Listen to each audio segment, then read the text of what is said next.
Hey, what up, y'all? Hey, I want to talk a little bit about the times that we are living in. This morning on the morning show, we were talking about, have you ever experienced a Karen? And we was talking about racism and how from the Trump administration it has emboldened. What up, Jay Walker? I need some chords, man. Teach me some chords. How it has emboldened a lot of people, and it's having a negative effect on minorities and people of color because people feel emboldened that they could get mad and call you a racial slur or tell you to get out of this country, you don't belong here. And we see a lot of that. We see a whole lot of videos. And it's just so interesting because I think about how crazy some people in this country are. And think about it. This all just think about it for a minute.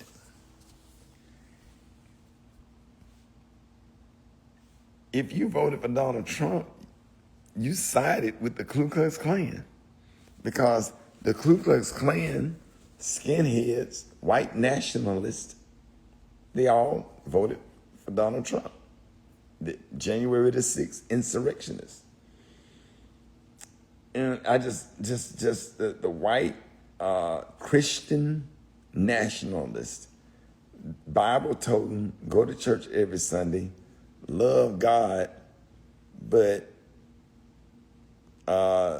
you hate people of color. You hate people of color, but you love God. And sometimes I have my thoughts where I think sometimes the Bible has made us very, very docile and turn the other cheek and love thy neighbor. You know, we try to, to be that people. But I just think that people are tired of, the disrespect that's been going on, since probably seems like forever.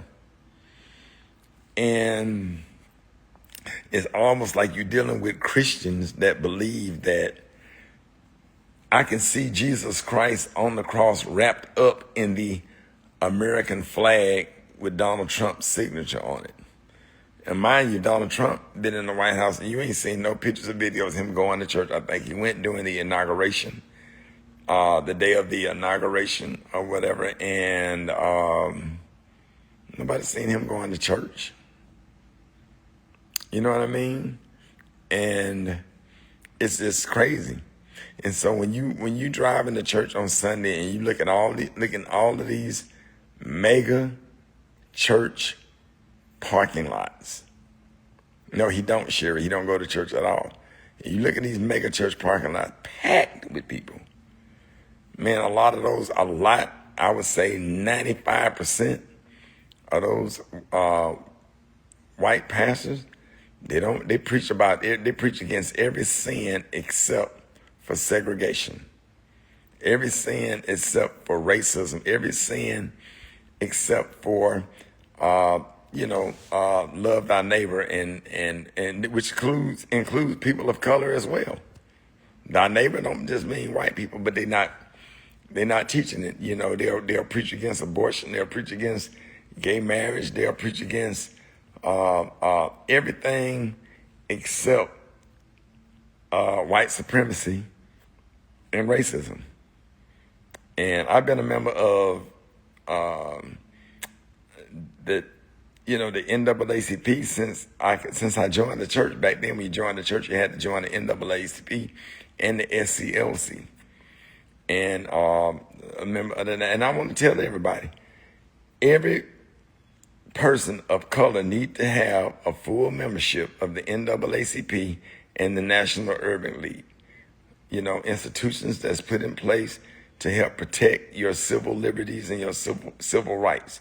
and then participate in activities. Because if a white police officer come and kill somebody in your family, you already know the NAACP and the SCLC, they're going to get involved and stuff. And we got to support institutions like the National Urban League and the NAACP. If you're not a member, please join.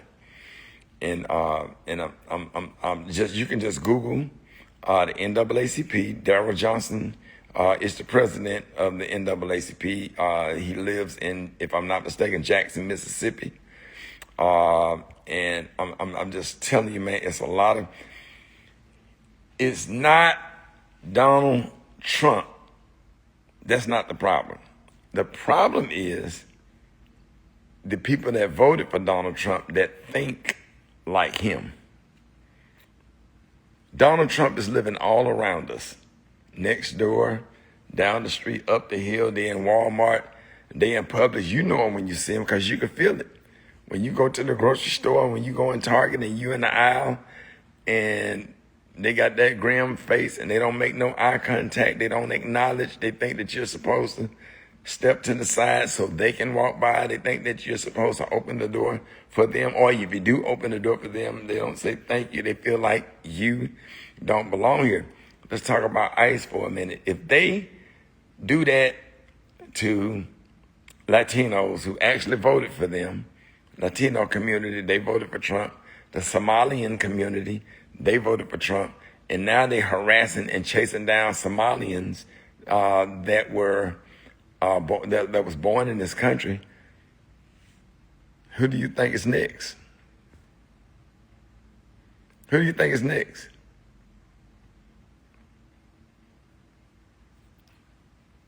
We didn't ask to come here. Our ancestors was brought here on slave ships and we built this country. And now, all of a sudden, it's not good enough for us to live in. And you know what's really crazy? The jealousy. I can't tell you how many times, when I'm in my truck, and mind you, I don't have nothing expensive. It's a Bronco. I pull up in a Bronco, and the looks that I get, like, how can you afford that? How? The time when people DoorDash and they look at me and they step back and they look up at the house and they look up at me again. How can you afford that? And why I'm white and I don't have what you have? Like the jealousy and the envy, And because the politicians have made them believe that even though, whether you're educated or not, even though you might not have more money than this particular black person, you still above him.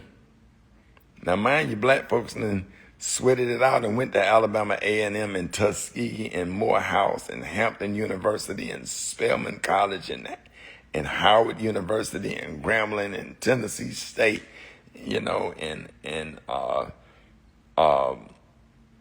Central University, in Ohio and North Carolina A&T and FAMU and Florida Memorial. We went to HBCUs and educated ourselves and became doctors and lawyers and politicians and business owners or whatever. We have worked hard, Jackson State University, Tougaloo College, Rust College. You know what I'm saying? We have worked very, very hard to get in the space where we are. We don't, and nobody sold no drugs. We didn't sell no weed. All of us are not rappers or basketball players. We really, really worked hard to get to where we are. Only to have people that don't even make the money that we make still think that they're better than us and jealous of us and think that we got what we got with their tax dollars. That's what they think. They think that we own food stamps and we got ahead and was given, and we some lazy Negroes that don't work. Man, my grandparents worked their ass off, for nothing. And my great-grandparents, my parents, they worked their ass off. They joined most of my family joined the military. They served this country.